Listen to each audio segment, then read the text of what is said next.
Brethren, we're assembled this evening. Irmãos, estamos aqui reunidos nesta noite em uma vigorosa Assembleia do Sacerdócio, tanto aqui no Centro de Conferências, quanto em vários lugares espalhados pelo mundo. Sinto-me honrado pelo privilégio de falar a vocês. Oro para que a inspiração do Senhor guie meus pensamentos e inspire minhas palavras. Nas últimas semanas, ao refletir no que diria esta noite, pensei muitas vezes na bênção que temos de ser portadores do santo sacerdócio de Deus. Quando olhamos para o mundo como um todo, com uma população de mais de 6,5 bilhões de pessoas, percebemos que somos um grupo muito pequeno e seleto. Nós que portamos o sacerdócio somos, como disse o apóstolo Pedro, a geração eleita, o sacerdócio real. O presidente Joseph F. Smith definiu o sacerdócio como o poder de Deus delegado ao homem e por meio do qual este pode agir na terra para a salvação da família humana, por meio do qual os homens podem declarar a vontade de Deus, tal como se os anjos a declarassem pessoalmente, por meio do qual os homens têm o poder de ligar na terra e nos céus e desligar na terra e no céu.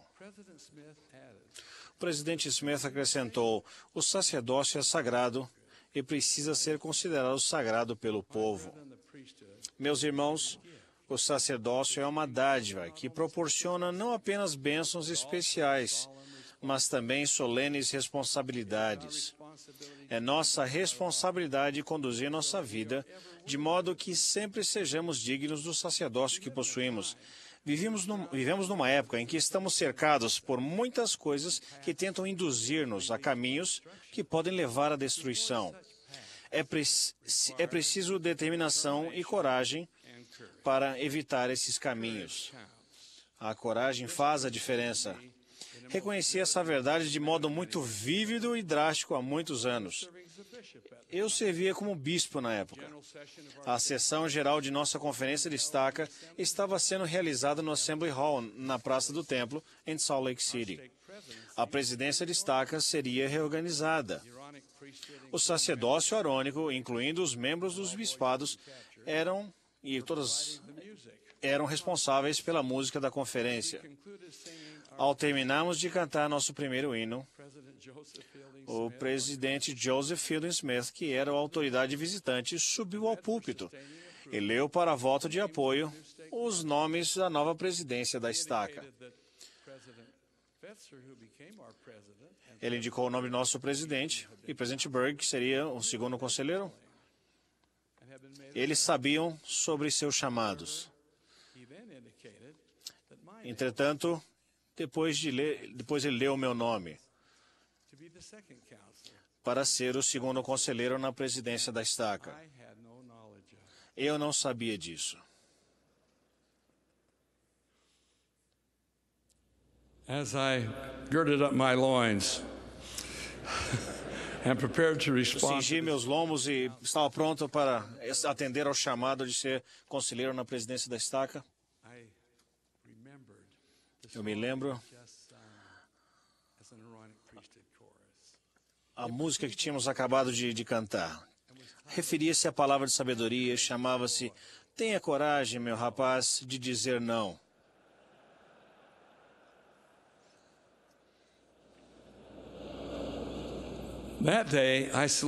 Naquele dia, escolhi como tema de meu discurso de aceitação: "Tenha coragem, meu rapaz, de dizer sim". Somos todos conclamados constantemente a ter coragem. Coragem para defender firmemente nossas convicções. Coragem para cumprir nossas responsabilidades. Coragem para honrar nosso sacerdócio. Aonde quer que formos, nosso sacerdócio irá conosco. Estamos nos mantendo em lugares santos. O presidente J. Reuben Clark Jr., que serviu por muitos anos como conselheiro na primeira presidência, disse: "O sacerdócio não é como uma roupa que você pode deixar de lado e depois voltar a usar. Ela é uma investidura eterna, só depende de nós. Ele prosseguiu dizendo: se tivermos realmente esta convicção de que não podemos deixar o sacerdócio de lado e que Deus nos considerará responsáveis se o menosprezarmos, Ele nos salvará, impedindo que façamos muitas coisas. E nos salvará, não nos deixando ir em muitos lugares. Se toda vez que começássemos a desviar um pouco do caminho estreito e apertado, nós nos lembrássemos: tenho comigo o sacerdócio. Devo fazer isso? Não demoraria muito para voltarmos ao caminho estreito e apertado. Presidente Spencer W. Kimball disse: não há limite para o poder do sacerdócio que vocês possuem. Vocês podem restringi-lo se não viverem em harmonia com o Espírito do Senhor e limitarem em vocês mesmos o poder que exercem.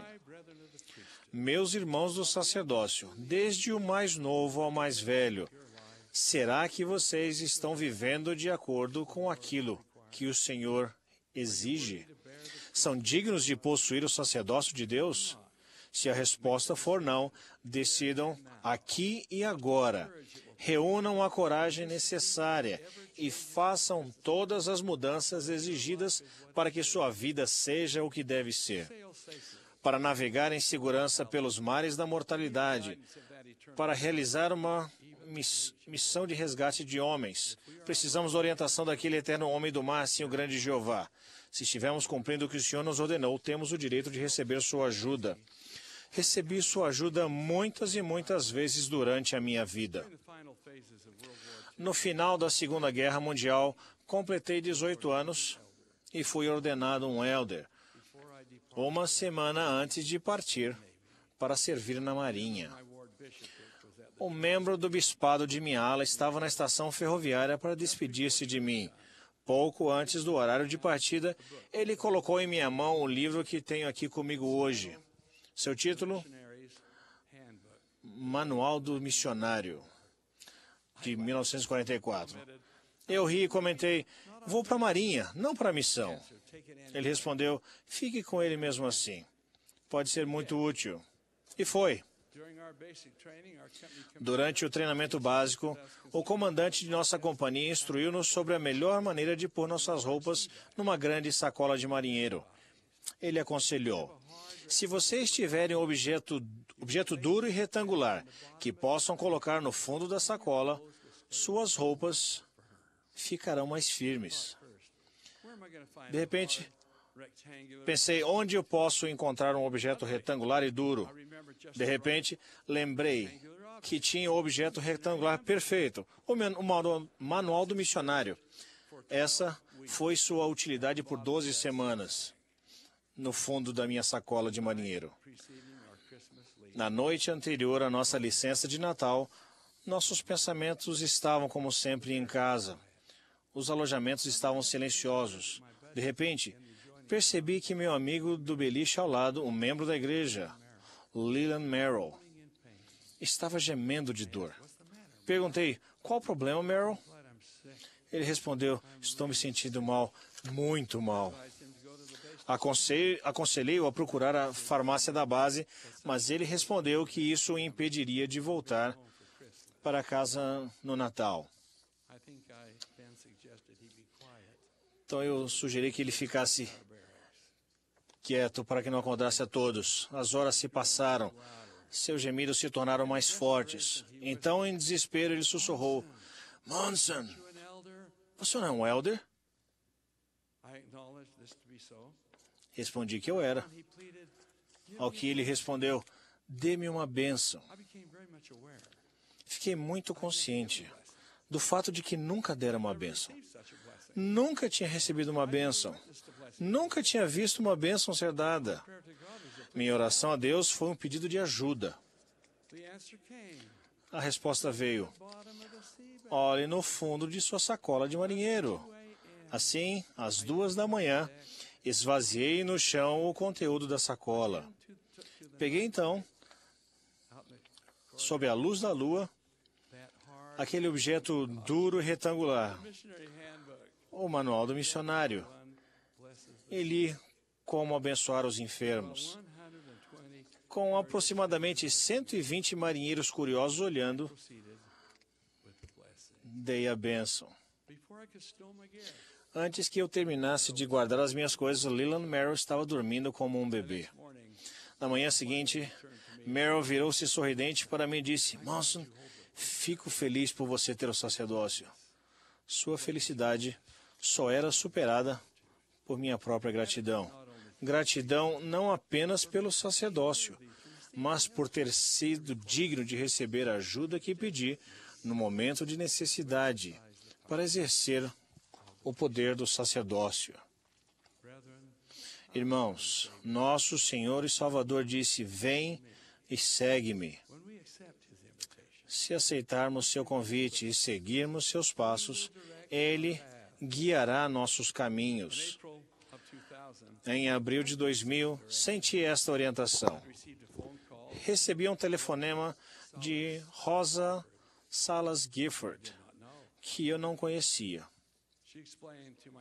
Ela explicou à minha secretária que seus pais tinham vindo de Costa Rica para visitá-la por alguns meses, mas que uma semana antes de seu telefonema, o pai, Bernardo Augusto Salas, descobriu que estava com câncer no fígado. Ela disse que os médicos informaram a família que o pai viveria por apenas mais alguns dias. O grande desejo do pai, explicou ela, era conhecer-me antes que morresse. Ela deu-me seu endereço e perguntou-me se eu poderia ir até a casa dela em Salt Lake City para conversar com o seu pai. Devido a reuniões e obrigações, saí de meu escritório um pouco tarde. Em vez de ir direto para casa, porém, tive a inspiração de que deveria seguir mais para o sul e visitar o irmão Salas naquela mesma noite. Com o endereço em mãos, tentei localizar a residência. Como o trânsito estava muito ruim, estava ficando escuro, passei do lugar em que devia ficar a entrada para a rua da casa dela. Não consegui ver nada. Não desisto facilmente. Dei a volta no quarteirão e retornei. Ainda nada. Mais uma vez tentei, mas não havia sinal nem algum na estrada. Comecei a sentir que estaria justificado em voltar para casa, pois tinha me esforçado, mas não tivera sucesso em encontrar o endereço. Em vez disso, fiz uma oração silenciosa pedindo por ajuda. Senti a inspiração de que eu devia tentar chegar ao lugar vindo da direção oposta. Fui mais para frente, virei o carro e voltei agora pelo outro lado da avenida. Seguindo naquela direção, o trânsito estava muito mais livre. Quando me aproximei novamente do local, consegui ver, apesar da luz fraca, a placa da rua no canto da avenida. A placa estava caída no canto da estrada e estava quase invisível, coberta de mato, conduzindo a um pequeno prédio de apartamentos e uma única e minúscula residência a alguma distância da rua principal. Quando me aproximei do edifício, uma garotinha vestida de branco acenou para mim e eu vi que tinha encontrado a família. Fui recebido na casa e então fui conduzido ao quarto onde o irmão Salas estava deitado. Em volta da cama estavam suas 3 filhas e um genro, bem como a irmã Salas. Todos, exceto o genro, eram da Costa Rica. A aparência do irmão Salas refletia a gravidade de sua doença. Um trapo úmido, com as bordas rasgadas, não uma toalha, mas um trapo úmido, com bordas rasgadas, repousava na sua testa, salientando a humilde situação financeira da família. Com algum incentivo, o irmão Salas abriu os olhos e um débil sorriso esboçou-se em seus lábios quando peguei sua mão. E eu disse-lhe: vim vê-lo. Lágrimas brotaram em seus olhos e nos meus. Perguntei-lhes se queriam que eu desse uma bênção, e a resposta unânime dos membros da família foi afirmativa. Como o genro não possuía o sacerdócio, comecei a dar a bênção sozinho. As palavras pareceram fluir livremente sob a direção do Espírito do Senhor. Incluía as palavras do Salvador que se encontram em Doutrina e Convênios, seção 84, versículo 88. Irei adiante de vós, estarei à vossa direita e à vossa esquerda, e meu Espírito estará em vosso coração, e meus anjos ao vosso redor para vos suster. Depois da bênção, proferi algumas palavras de consolo para os aflitos membros da família. Falei devagar para que eles pudessem compreender o meu inglês. Então, com o pouco que sei de espanhol, fiz com que soubessem que eu os amava e que nosso Pai Celestial os abençoaria. Pedi a Bíblia da família e mostrei-lhes o versículo 4 de 3 João. Não tenho maior gozo do que este, o de ouvir que meus filhos andam na verdade. Então disse-lhes, é isso que seu marido e pai deseja que vocês lembrem enquanto ele se prepara para partir desta existência terrena. A gentil esposa do irmão Salas, chorando, pediu-me então que eu anotasse a referência das 2 escrituras que eu tinha compartilhado com eles para que a família pudesse lê-las novamente. Não tendo nada à mão em que pudesse escrever, a irmã Salas pegou sua bolsa e tirou dali um pedaço de papel. Quando o peguei, percebi que era um recibo de dízimo. Meu coração ficou tocado quando me dei conta de que, apesar da situação extremamente humilde em que a família vivia, eles eram fiéis no pagamento de seu dízimo. Depois de uma terna despedida, fui acompanhado até meu carro. Enquanto dirigia para casa, pensei no espírito especial que havia sentido. Tive também, como já acontecera muitas vezes, um sentimento de gratidão por meu Pai Celestial ter recebido a oração de outra pessoa por meu intermédio. Meus irmãos, lembremo-nos sempre que o sacerdócio de Deus que possuímos é uma dádiva sagrada que proporciona as bênçãos do céu a nós e àqueles a quem servimos. Onde quer que estejamos, honremos e protejamos este sacerdócio. Compramos sempre o que o Senhor nos ordenou, para que tenhamos sempre o direito de receber sua ajuda.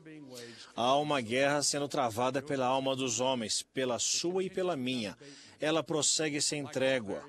Como um toque de clarim, a palavra do Senhor vem a todos nós, portadores do sacerdócio em toda parte, dizendo, portanto, agora todo homem aprenda seu dever e agir no ofício para o qual for designado com toda diligência. Que tenhamos a coragem de fazer isso. É minha oração humilde. E ofereço essa oração em nome de nosso Senhor e Salvador Jesus Cristo. Amém.